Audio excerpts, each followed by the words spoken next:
Ever wanted to share a photo that disappears like magic after one view?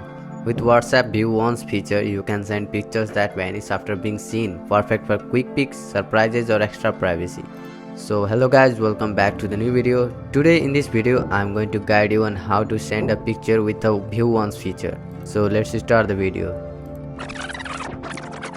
Here, open the WhatsApp app first and you will be on the home page of WhatsApp. Now go to the chat where you want to send the photo.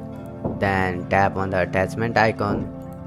You can select camera to take a new photo or gallery to choose an existing one. So after selecting the photo, before sending, tap the one icon. Then tap on the send photo.